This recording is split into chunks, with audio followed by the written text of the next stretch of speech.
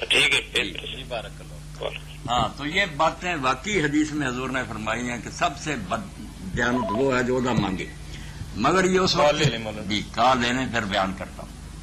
چلیں بات جاری. یہ اس وقت کی باتیں بھائی جب سارا معاشرہ اسلامی ہو، لوگ بالکل دیندار بن گئے ہو، ہر کوئی جان چھڑائے کہ میں نہیں یہ بوجھ اٹھاؤں گا. السلام علیکم. السلام علیکم. جی وعلیکم السلام ورحمۃ. ہاں جی، یہ کچھ باتیں پوچھنی تھی. میری ٹیچر نے کہا تھا. جی پوچھیے. اگر یہ دعا کسی کی قبول نہیں ہوتی تو کیا وجہ ہوتی ہے؟ اگر دعا قبول نہ ہو جی تو کیا وجہ ہوتی ہے؟ کیوں نہیں ہوتی؟ یہ اس کو کیسے پتا چل گیا کہ اس کی دعا قبول نہیں ہوئی؟ کہہ رہی ہے کہ میری کبھی بھی دعا قبول نہیں ہوئی. اچھا جی مولانا. جی اس پر تو میں نے ایک خطبہ ہی دیا، بچی وہ اگر ملے نہ لے کر سننا چاہیے کہ دعائیں کیوں قبول نہیں ہوتی. باقی جو رزق حلال کھانے والا ہے، مومن ہے، اللہ پر بھروسہ رکھنے والا، وہ یار کبھی یہ سوچے ہی نہیں کہ میری دعا قبول نہیں. دعا قبول ہوتی ہے، باقی وہ کس شکل میں ہوتی ہے. آپ کی ٹیچر کہہ رہی ہیں کہ جو میں نے کہا میں نے حکم نامہ جاری کر دیا، اللہ کو وہی کرنا پڑے گا. یہاں سے خرابی ہوتی ہے نا پیدا، جس کی وجہ سے ہم سمجھیں اللہ نے نہیں مانی. نہیں، آپ یہ سمجھیں جیسے اللہ کے رسول علیہ السلام نے فرمایا کہ آپ نے درخواست دائر کر دی، اب اللہ اس پر کاروائی ضرور کرے گا. اس کو قبول کرنا کہتے ہیں. کس شکل میں کرتا؟ یا تو وہی چیز آپ کو مل جائے گی بشرطے کہ آپ جلد بازی نہ کریں. یہ بھی گناہ ہے کہ تھوڑی دن کیا اور پھر کہہ دیا دعا تو سنی نہیں جاری، چھوڑ دیا، کوئی پتہ نہیں وہی وقت ہو قبولیت کا اور آپ چھوڑ بیٹھے. اور اگر یہ مناسب نہیں تو آپ بے فکر رہیں. کئی ایسی مصیبتیں بلائیں جو آپ کی قسمت میں تھی وہ اللہ تعالیٰ نے اس دعا کی برکت سے ان کو ختم کر دیا. آپ کو نہیں پتا چلا کہ دعا قبول ہوگی، بہت اعلیٰ شکل میں قبول ہوگی. آپ مارے جاتے اگر وہ دعا نہ ہوتی. اور تیسری بات اللہ کے رسول علیہ السلام نے فرمائی بہت سی دعائیں ایسی ہیں جو اس دنیا میں ان کو قبول کرنا مناسب نہیں. اللہ بہتر جانتا، وہ ہماری دعاؤں کا پابند نہیں.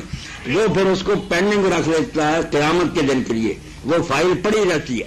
قیامت کے دن کہے گا کہ یہ جنت ہے، اس کی نعمتوں میں سے جو چاہتے ہو اپنی اس دعا کے بدلہ میں لے لو. تو اس وقت آتا کہ جو ہماری یہاں سنی گئی نا، یہ اپنی ٹیچر کو میری بہن کو ضرور بتانا کہ وہ لوگ افسوس کریں گے کہ کاش ہماری دنیا میں دعائیں قبول نہ ہوتی. وہ تو فانی تھی، آج کے دن کے لیے پڑی ہوتی تو ہم جنت کی نعمتیں لیتے جو باقی اور ابدی ہیں. دعا ضائع نہیں جاتی، قبول ہوتی. باقی کس شکل میں ہوتی ہے ہم اللہ پر کوئی حکم نامہ نہ جاری کریں، اس کی حکمت پر چھوڑ دیں. وہ آپ بہتر جانتا کہ اس بندے کے ساتھ کیا معاملہ کیا جائے. مگر جو کھاتے ہی حرام ہے، دین پر عمل ہی نہیں کرتے، ان کی دعائیں کیا قبول ہوں گی؟ ان کی تو درخواستیں اٹھا کر اللہ پھینک دیتا. حضرت سعد بن ابی وقاص نے پوچھا اللہ کے رسول کوئی بات بتائیں جس سے میں مستجاب الدعوات ہو جاؤں، جو مانگوں اللہ دے. آپ نے فرمایا تو رزق حلال کھانا شروع کر دے، مستجاب الدعوات ہو جائے گا. جب کھاتا حرام ہے، اللہ کا نافرمان اور باغی کیوں تیرا کام کرے؟ ہاں تو یہ بتانا کہ حرام کھانا اور غلط کام کرنے والے جو ہیں، حضرت علی رضی اللہ عنہ کا بہت اچھا فرمان ہے کیا دائی بلا عمل، جو لوگ عمل نہیں دین پر کرتے اور دعائیں کرتے جاتے ہیں. وہ اللہ کیوں ان کی مانے؟ وہ کر رامی بیکوسن بلا وطن، وہ ایسے ہیں گولی چلانے والے کہ وہاں اندر ہے ہی نہیں کوئی، گولی چلے گی کیا؟ جی بہن. ہاں جی. اور سر وہ کہہ رہی تھی کہ مجھے کسی نے بتایا آپ کا ستارہ جو ہے نا گردش میں ہے. ہاں ستارہ گردش میں، اسی لیے ان کو کہا آپ کی قبول نہیں ہوتی. آپ شرک میں پھنسی ہوئی ہیں، نجوم کو مانتی ہیں، ستاروں کو مانتی ہیں. ان کو بتائیں کہ اللہ کے رسول نے کہا جو نجوم سیکھے گا اس نے جادو کا شعبہ سیکھا اور وہ کافر ہو گیا. ایسے یہ نہ پڑا کرے کہ آپ کا ہفتہ کیسا گزرے گا، ستارے کیا کہتے ہیں. ٹیچر ہوتے وہ توبہ کر لے، پڑھی لکھی ہے، اللہ پر بھروسہ کرے. جی میں نے بہت سمجھایا. میں ڈاکٹر طاہر سامی کی بیٹی بول رہی ہوں. ماشاء اللہ بڑی خوشی ہوئی ہے، اللہ تعالیٰ خیریت سے رکھے. چلے بہت شکریہ بہن آپ کے کال کرنے کا. جی اللہ حافظ. جاہو منصب کے بارے میں، جاہو منصب کے بارے میں سمجھیں کہ دو مختلف حالتیں ہیں. ایک حالت ہے جو حضرت یوسف علیہ السلام کو درپیش تھی کہ سارا ملک کافر تھا، مگر ایک موقع آیا کہ بادشاہ وقت تقید مند ہو گیا. آپ نے محسوس کیا کہ اب اتنا میرا مرید ہے کہ جو مانگوں گا دے دیں. تو انہوں نے موقع سے فائدہ اٹھا لیا. وہ کافروں کو حکومت کرنے دیتے تو نیکی ہوتی. انہوں نے کہا میرے حوالے کرو، میں بہتر طریقہ. تو ایسے موقع پر تو بڑھ کر لے لینا چاہیے. جب اور کوئی نہ اس منصب کا ہے، نااہلوں کے پاس ہو لیں. اور جب سارے اہل ہوں جیسے رسول اللہ کے صاحب تھے، اس وقت ہر کوئی چاہتا تھا میں نہ بنوں یار دوسرا کوئی بوجھ اٹھائے. ایسے پرہیزگار معاشرے میں یہی بہتر ہے کہ ہر کوئی کرنی کترائے جس کو لوگ پکڑ کر بنا دیں انشاءاللہ اس کی مدد بھی کرے. دیکھنا تو یہ کہ سارا گندا ماحول ہے, ایک نیک آدمی نہیں آگے بڑھے گا, حرام زادے آگے ہو جائیں گے. وہاں یوسف علیہ السلام کی سنت پر عمل کرے, اور جہاں سارے ہی نیک ہوں اس سے بھی بہتر وہاں حرص کیوں کرے. اللہ سے ڈرتا, جان چھڑائے کہ میں نہیں قیامت کے دن حساب دے سکتا, کوئی دوسرا بوجھ اٹھا لے. تو دو مختلف حالتیں ہیں جن کے یہ حکم ہے. بات بالکل واضح اور صاف ہے کہ معاشرہ اگر سارا پاکیزہ ہے, بہتر سے بہتر آدمی پھر نہ کوئی حرص کرے, اور اگر سارے گندے ہیں اور ایک نیک آدمی کو موقع ملتا کہ میں اگر یہ ڈرائیونگ سیٹ پر بیٹھ جاؤں تو لوگوں کو نیکی کی طرف لے جاؤں گا, یہ تو اپنے آپ میں وہ دیکھے نا کر نہیں سکے. جی السلام علیکم.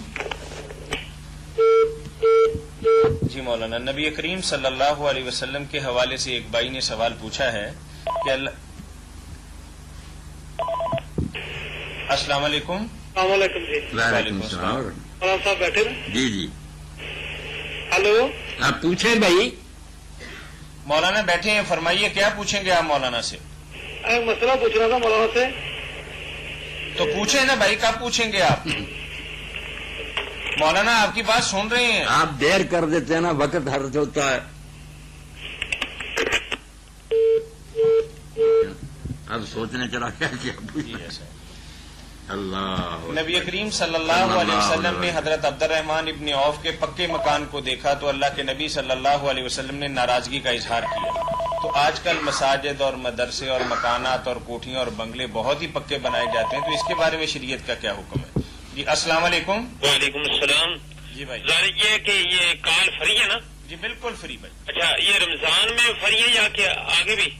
یہ رمضان کے علاوہ ہمارا پروگرام ہر اتوار کے روز ہوتا ہے جی, عصر سے مغرب تک. یہ پورے پاکستان سے فری ہے. اچھا انشاءاللہ. اپنے عزیز و اقارب جو فیصل آباد سے باہر رہتے ہیں نا, جی جی, ان کو بھی بتائیں کہ دینی رہنمائی حاصل کرنے کے لیے یہ فون نمبر ہے, عصر کے بعد اس پہ کال کریں, بالکل مفت ہے. اچھا, یہ تراویح کے متعلق کوئی کچھ کہتا ہے کوئی کچھ کہتا ہے, آیا کہ کون سی 8 ٹھیک ہے یا 20 ٹھیک ہے, یہ بتا دیں.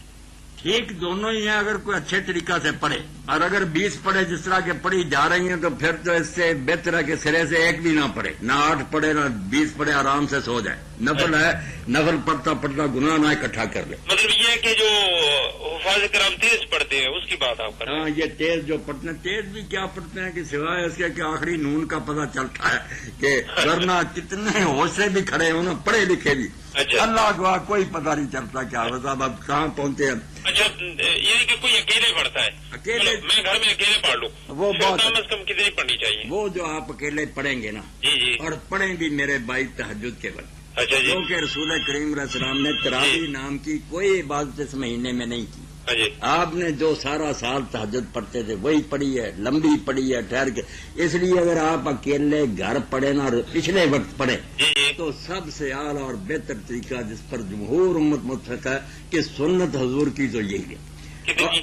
8 8 3 وطر اور 8 یہ 11 رکھ. اچھا جی, بہت باقی شکریہ زیادہ بھائی. کوئی پڑھے تو نفلوں کو برا نہیں کہا جا سکتا, مگر پڑھنا اچھے طریقہ سے چاہیے. ٹھیک ہے سر, میں باہر جا رہا ہوں. جی ٹھیک ہے. جی مولانا, حضرت عبد الرحمن ابن عوف کے پکے مکان کے حوالے سے بھائی نے سوال کیا کہ اللہ کے نبی نے ناپسندیدگی کا اظہار کیا تھا. جی جی السلام علیکم. وعلیکم السلام. ہیلو.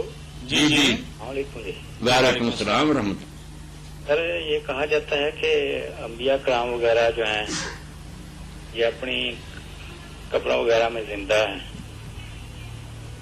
اچھا, تو کیا یہ روایت صحیح ہے؟ بات ساری کھول کر بیان کریں نا کہ آپ کیا پوچھنا چاہتے ہیں. ہم پوچھنا چاہتے ہیں کہ کہا جاتا ہے کہ حضور صلی اللہ علیہ وسلم نے صلی فرمایا اللہ علیہ وآلہ وسلم کہ جی. انبیاء کرام اپنی قبروں میں زندہ ہیں اور اپنی نمازیں بھی پڑھتے ہیں. تو جب حضور نے فرمایا اور صحیح سند سے یہ ثابت ہو گیا تو بھائی ہمیں اس پر کیا شک ہو سکتا ہے. ہم تو پھر یقین کرتے ہیں کہ اللہ کے رسول نے برک فرمایا, اور صحیح مسلم نے یہ تو عام اصول آپ نے بیان فرمایا کہ الانبیاء حیان فی قبورہم یصلون.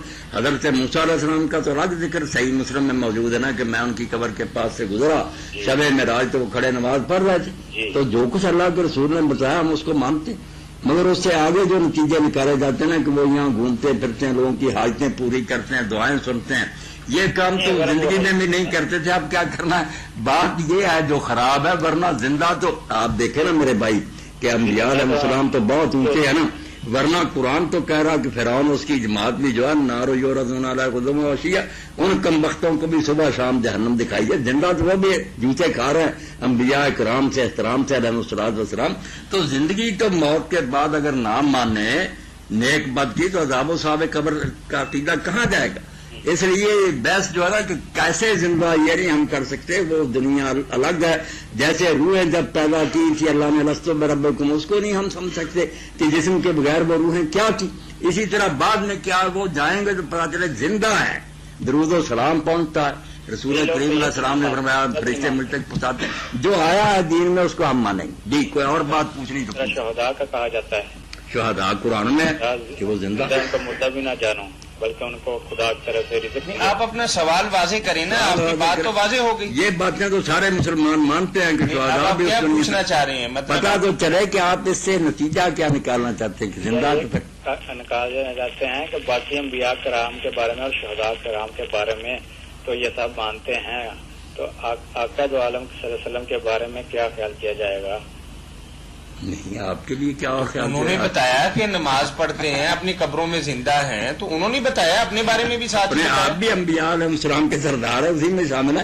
آپ بات نہیں کھولتے کہ کیا بات ہے آپ کے ذہن میں. یہ بات تو آپ اپنے درود پاک کو خود سنتے ہیں وہاں پہ؟ نہیں، یہ نہیں ثابت. یہ روایت جو انتہا درجہ کی ضعیف ہے.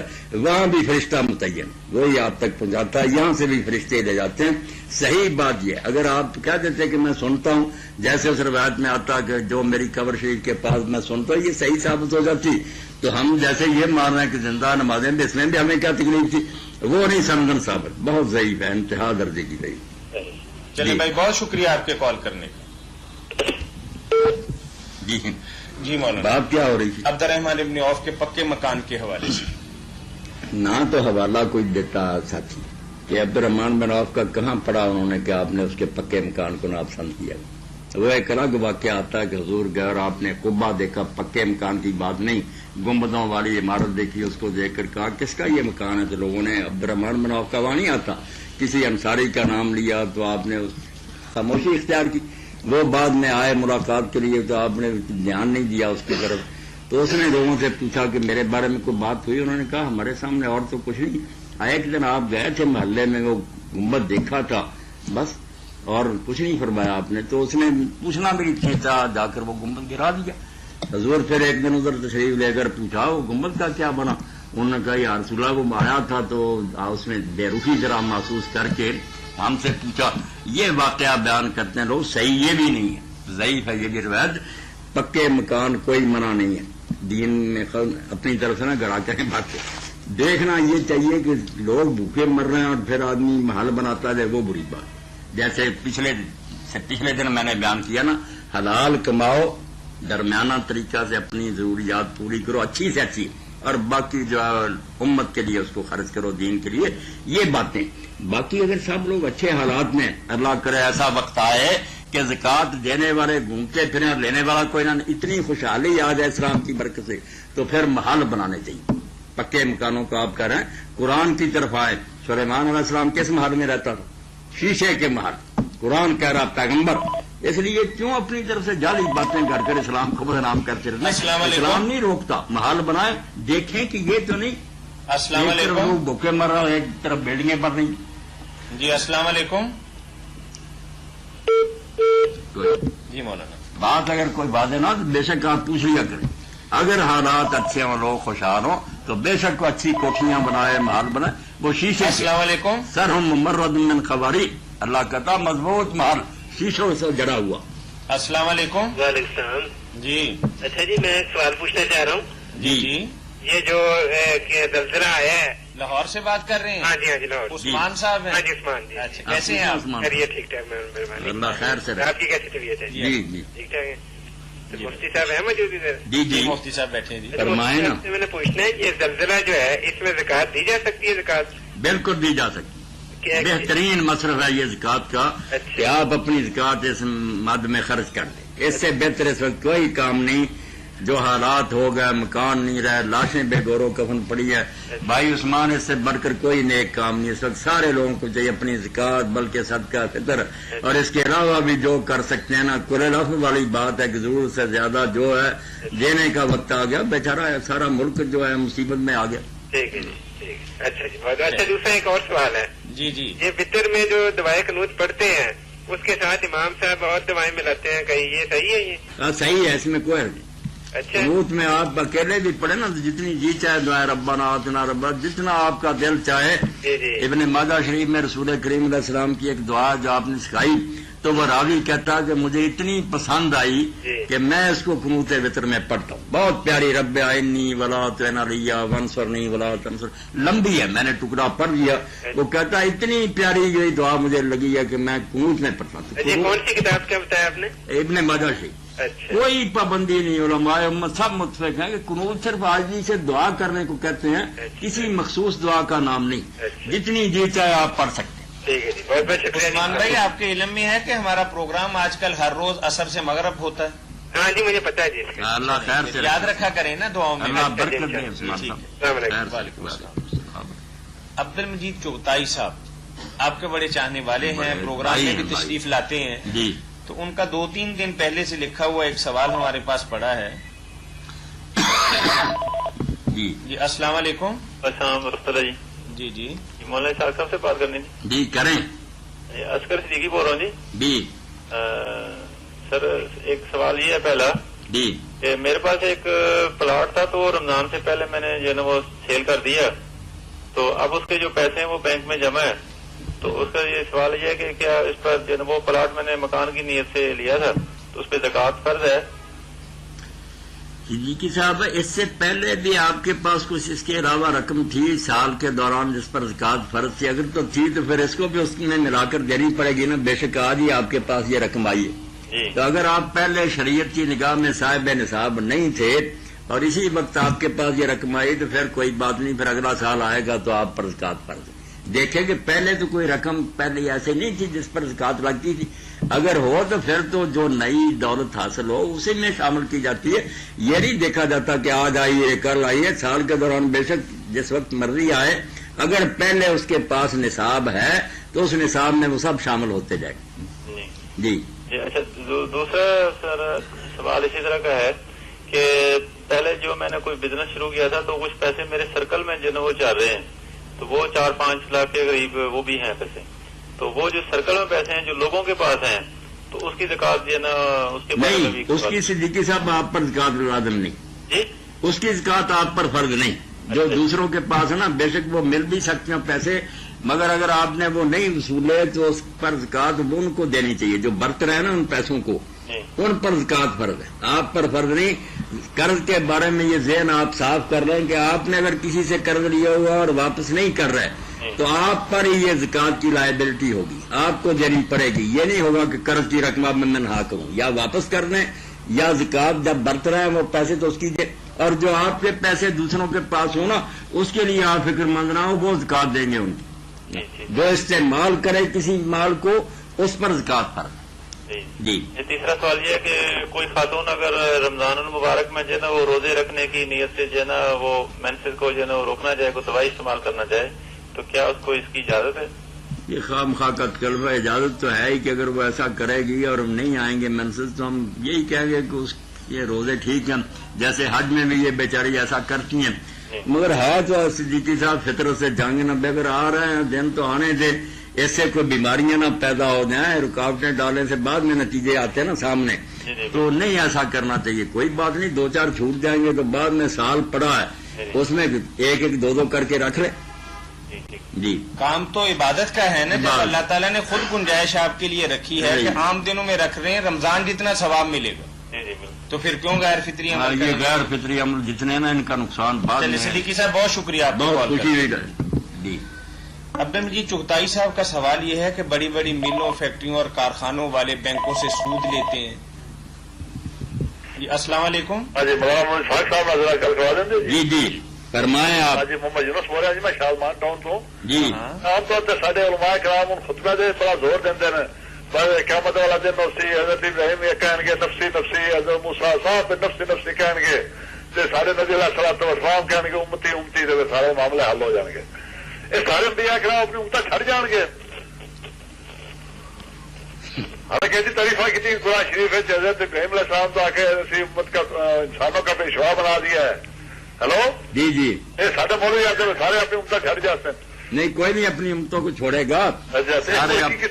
سارے نبیوں کا حوض بھی ہوگا جیسے حضور کا حوض کوثر ہے نا, یہ بڑا ہوگا حوض ان کے بھی ہوں گے, ان کی امتیں بھی ان حوضوں پر آئیں گی, وہ بھی ان کی شفاعت کریں گے جیسے حضور صلی اللہ علیہ وسلم اپنے سارے سنبھالنا ہے نا. ہاں خود میں پیپر پڑھ کے لوگوں میں نہیں کوئی بات نہیں. انبیاء کے بارے میں ایسی باتیں کیوں کہتے ہیں, ان کی بڑی شان کیا ہے. اللہ تعالیٰ فرماتے ہیں میں نے کچھ نبیاں فضیلت دیتی ہے. فضیلت تھی نبیاں لال فرق اور تھی فرق نہ پاؤ تھی. نہیں فرق نہیں کرنا, سارے فرق پائی جاتے وہ سارے ہمارے لیے بڑھ بڑھ کر ایک دوسرے سے قابل احترام ہے, کسی میں کوئی نقص نہیں کوئی کمی نہیں. بس بالکل آپ کی بات. وہ کہہ رہے ہیں کہ بڑے بڑے کارخانے فیکٹریاں اور ادارے بنا رکھے ہیں اور سود لیا ہوا ہے, اب وہ دینی اداروں کی سرپرستی کرتے ہیں اور زکوٰۃ بھی دیتے ہیں. کیا شرعی اعتبار سے ایسا کرنا جائز ہے؟ کال لے لیں. السلام علیکم. وعلیکم السلام. جی بھائی کہاں سے بات کر رہے ہیں؟ بکھر سے. جی بکھر سے. جی فرمائیے. نیازی صاحب بول رہے ہیں. جی جی فرمائیے. نیازی صاحب فرمائیں. یہ لا لاکھ لما خلقت الافلاک اس کے مسئلے کو سند کے مسئلے نہیں کوئی سند نہیں اس کی, جیسے اذل ما خلق اللہ نوری اس کی بھی کوئی سند نہیں, نہ کچی نہ پکی نہ موضوع نہ ضعیف کچھ بھی نہیں, ویسے ہی لکھ دیتے ہیں کہ آپ کے لیے یہ کہا گیا. اور ایک جگہ جو صدر حاکم کا حوالہ دیتے ہیں کہ آدم علیہ السلام نے آپ کے وسیلہ سے دعا کی تو ان کی بخشش ہوئی, تو اللہ نے پوچھا تجھے کیسے پتا چلا؟ تو کہا جب میں پیدا ہوا تو دیکھا تیرے نام کے ساتھ آپ کا نام عرش پر لکھا ہوا تھا, تو فرمایا ان کو نہ اگر پیدا کرتا تو تجھے بھی نہ پیدا کرتا. اس کو بھی لکھ کر حاکم اور ذہبی صاحب نے کہا کہ یہ کوئی صحیح نہیں, بالکل غلط بات ہے. بڑی تفصیل سے علامہ البانی صاحب نے سلسلہ الحدیث ضعیفہ والموضوع میں اس پر بحث کر دی کہ یہ خام خواہ کی مشہور بات ہے, کوئی صحیح نہیں ہے. ہاں بڑی خوشی ہوئی نیازی صاحب, اللہ خیر سے. جی بہت شکریہ. جی مولانا. ہاں چغتائی صاحب جو کہہ رہے ہیں نا, چغتائی صاحب اور میں دینداری کی وجہ سے اپنے آپ کو مصیبت میں ڈال لیتے ہیں کہ فلاں سود کی رقم ہے اس کے پاس فلاں, اس طرح تو ہمارا جینا ہی حرام ہو جائے گا. ہم کہیں سے روٹی نہیں کھا سکیں گے کہ دکان پر گئے پہلے پتہ کریں کہ یہ دکاندار کہاں سے پیسے لایا, حلال کے حرام. یہ خام خواہ کی مصیبت ہے. چغتائی صاحب اس کو سن کر نا بالکل اپنے آپ کو ریلیکس کر لیں کہ حرام جو کماتا اس کے لیے حرام ہے, اس میں اصراف نہیں کر جاتا حرام کہ اگر میری دعوت کرے تو میں کہوں اس نے یہ ہے یہ کوئی نہیں. رسول کریم علیہ السلام نے یہودیوں کی دعوت قبول کی خیبر میں, صاف آتا ہے کہ وہ جوئے کا شراب کا بھی کاروبار کرتے تھے, سود کا بھی کرتے. حضور کو علم تھا. ہمیں کیا اس سے کیوں کہاں سے لایا؟ ہم تو یہ دیکھیں کہ ہم تو نہیں چوری کر رہے, ڈاکہ نہیں ڈالتے. وہ انہوں نے اگر حرام کمایا تو ان کے لیے بھگتتے رہیں گے, مگر مدرسوں کو دیں, مسجدوں کو دیں, ان کو ثواب تو کیا ہونا, عذاب ہی ہوگا کیونکہ وہ مال انہوں نے ناجائز. مگر ہمیں کوئی گناہ نہیں. یہ آپ بالکل راضی ہو جائیں, ورنہ دکاندار کا پہلے آپ وہاں جا کے کچا چٹا پڑے کہ یہ کہاں سے رقم لایا تھا, حلال تھی حرام, کس مصیبت میں آپ پھنسے. کوئی نہیں. آپ مطمئن ہو کہ کوئی اگر حرام کماتا ہے تو وہ اس کے لیے حرام ہے, اس کا جواب دے وہ ہے. دوسرے کو اگر وہ گفٹ دیتا ہے, دعوت کرتا ہے, کسی طریقہ سے خرید و فروخت کرتا ہے, اس کے لیے حرام نہیں کہ جراثیم آ رہا ہے اس میں. صحیح. جی ہمارے بھائی انور جاوید صاحب نے ایک سوال بھیجا ہے جی کہ جمعے کا خطبہ ہو رہا ہو اور آدمی کی مطلب یہ آ کے مسجد میں تحیت المسجد یا جمعے سے پہلے 2 رکعتوں کی ادائیگی کرنا چاہتا ہو تو کیا ایسا کرنا جائز ہے؟ اور ساتھ ہی انہوں نے پوچھا ہے کہ میں ایک مسجد کے اندر گیا تو عالم دین خطبہ دے رہے تھے تو میں نے 2 رکعتیں پڑھنی شروع کی تو خطبے کے دوران ہی انہوں نے مجھے بٹھا دیا کہ بیٹھ جائیں, خطبے میں نماز نہیں پڑھتے.